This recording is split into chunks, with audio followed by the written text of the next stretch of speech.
আপনি একজন পুলিশ সদস্য, আপনার 17 বছরের কন্যা হারিয়ে গেছে। আপনি অভিযোগ করেছেন যে তাকে অপহরণ করা হয়েছে। আপনি কেন মনে করছেন যে তাকে অপহরণ করা হচ্ছে? আমি তো বাংলাদেশ পুলিশ সদস্য, যে তো পরিচয় জেনে গেছে। আমি বগুড়া জেলা আদমদিঘি থানায় কর্মরত আছি। তো আমি সপরিবার নিয়ে বসবাস করি আদমদিঘিতে। আমার মেয়েকে আদমদিঘি থেকে অপহরণ করা হয়। সিএনজিতে বহিরাগত কি ছেলে পেলে আসে, আমার মেয়েকে জোরপূর্বক নিয়ে যায়। ওখানকার স্থানীয় দোকানদারেরা দেখেছে। তারপর আমি তো ছিলাম না, আমি ডিউটিতে ছিলাম। আপনার ভাবি দৌড়ে যায়, ভাবি ভাবি আসেন, হোসা আপনার মেয়েকে নিয়ে আছে। তখন আপনার ভাবি আসতে আসতে মেয়েকে নিয়ে ওরা মনে করেন যে সিএনজি যুগে একবারে সান্তাহার দিকে, ওখানে রেল স্টেশন আছে, সান্তাহার দিকে নিয়ে চলে গেছে। তো যাক, আসার পর অনেক খোঁজাখুঁজি, আমি রেল স্টেশন যত আছে সব খোঁজাখুঁজি করে মেয়েকে যখন পাই না, তখন তো অপহরণ হয়েছে। আমি তো জানিয়ে গেলাম, দেখছে লোকজন। তখন আমি যে থানায় কর্মরত, ওই থানায় আমি মামলা করতে গেলাম। ওসি মামলা নেয় না ভাই। ওসি আমার কাছে টাকা চাই। টাকাটা তোমার মেয়েকে আমি দিনের মধ্যে উদ্ধার করে দিচ্ছি, কিভাবে করে দেওয়া লাগে। তখন আমি বললাম, স্যার আমি কনস্টেবলের চাকরি করি, আমি কয় টাকা বেতন পাই, আর আমি এই ডিপার্টমেন্টে 22 বছর শ্রম দিলাম। আপনি আমার কাছে এই কথা বলতে চাই, কোনো কথা হলো? আমি তো অনেক অফিসারের সঙ্গে চাকরি করছি, কত ভালো ভালো স্যার পাইছে, আপনি এবার কথা বলেন। তুমি এখান থেকে যাও, কিভাবে কি করা লাগে আমরা করবো, যাও। মামলা দিবেন না? আমি মামলা নিব না, আমার মামলা নেয়নি, কাগজ দিয়েছি অনেক, সে মামলা নিবে না। তখন আমি বাধ্য হয়ে এক পরিচিত আমার ডিআইজি স্যার আছে, ওনাকে ফোন করলাম। উনি কাছে ওসিকে ফোনটা দাও। তো ওসি স্যারকে ফোন দিলাম। ওসি স্যার সঙ্গে যখন কথা বললো, তখন উনি মামলা তো করলেন, তখন একটা জিডি নিল। সেই জিডিটা ছিল অনেক নর্মাল জিডি। আমি পিতা হিসেবে তখন আমার মেয়ে হারা গেছে, তখন পাগলের মতো জিডি কি লেখলো না লেখলো তখন আমি দেখিনি। পহেলা মেয়ে আমার মেয়ে অপহরণ হয়, তারপর আমরা জানতে পারি যে আমার মেয়েকে ওরা তুলে নিয়ে গেছে। থানায় মামলা করতে চাই, কিন্তু থানায় মামলা নেয় না। তারপর আমরা কোর্টে মামলা করি। আপনার স্বামী কি করে? আমার স্বামী পুলিশে জব করে।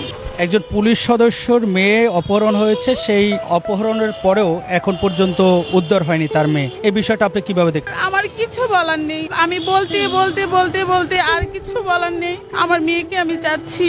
আমি ঘুমাইতে পারতেছি না, খাইতে পারতেছি না, মানে আমি কি করব?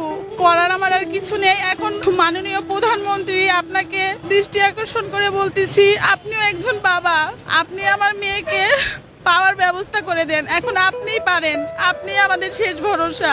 এই জন্য আপনার কাছে আসছি, আপনাকে জানানোর জন্য। 1 তারিখে জিডি করার পর 3 তারিখে জয়পুরহাট জেলার 5বি থানা ওসি আমাকে ফোন কলের মাধ্যমে জানায়, আপনার মেয়ে উদ্ধার হয়েছে, থানায় এসে আপনার মেয়েকে আপনি নিয়ে যান। তখন আমার মেয়েকে নিতে গেলাম। মামলার আয়ু, এন্তাজুল হক, নারী কং, পুরুষ কং সবাই মিলে আমরা আমার মেয়েকে নিতে গেলাম 5বি থানায়। যায় ওসির কক্ষে OC, Bagjana UP chairman Nazmul আর আসামিদের নিয়ে এক জায়গায় ওসি বৈঠকে বসছে। বসার পর ওসি, নাজমুল আর আসামিরা আমাকে বলে, না দাবি নামায় সই করতে হবে, আপনি মামলা করতে পারবেন না অপহরণ বিষয়ে কোনো, তাহলে আপনার মেয়েকে আমরা দিব, মেয়ে আমাদের কাছে আছে। এখনো কি থানা হেফাজতে আপনার মেয়ে আছে? এরা তো মেয়েকে গুম করে রাখছে। এরা তো নিজেই বলতেছে, না দাবি সই করেন, মেয়েকে নিয়ে যান। যখন আমি দিতে অস্বীকার করলাম, তখন ওসির সামনে থেকে চেয়ারম্যান আসামিদেরকে নিয়ে পালিয়ে চলে গেল। মেয়েক তো নিয়ে আসেনি, মেয়েক তো ওখানে হাজির করাইনি। কিন্তু নিয়ম, যে কোনো মিটিং বা কিছু হলে পরে ভিকটিমকে নিয়েই তো এটা আলোচনা হবে। মেয়েকে না নিয়ে এসে গেলে আলোচনা হচ্ছে যে ওসি, চেয়ারম্যান সবাই আমাকে শর্ত দেয়, না দাবি সই করেন, মেয়ে আমাদের বাড়িতে আছে, আমরা মেয়েকে নিয়ে এসে আপনার হাতে দেবো, না দাবি নামায় সই করেন, মামলা করতে পারবেন না। একজন পুলিশ সদস্য হয়েও আপনি আইনি সহযোগিতা পেলেন না। আপনি কি মনে করেন যে বর্তমান অবস্থায় আইনি সহায়তা আসলে সাধারণ মানুষ পাচ্ছে? কোনোভাবেই না।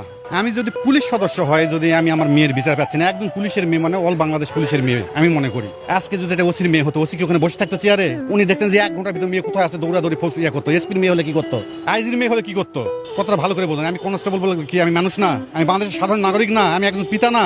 আমার 22 বছরের চাকরিকে আমি লাথি মারি? আমি চাকরি করবো না, আমার চাকরির দরকার নেই, আমার মেয়ে চাই। আমার সর্বপ্রথম আমার মেয়ে। এই মেয়ের জন্য আমি ছুটি চাই ওসির কাছে। আদমদিঘি থানা ওসিকে আমি বলি, স্যার আমার মেয়ে নাই, আমার মেয়েকে খুঁজতে হবে, আমাকে ছুটি দেন। ওসি আমার ছুটি পাও না, ছুটি আমাকে ওসি ছুটিতে সই করে না, ছুটি দিবে না আমাকে, ছুটি অগ্রগামী করবে না দরখাস্ত।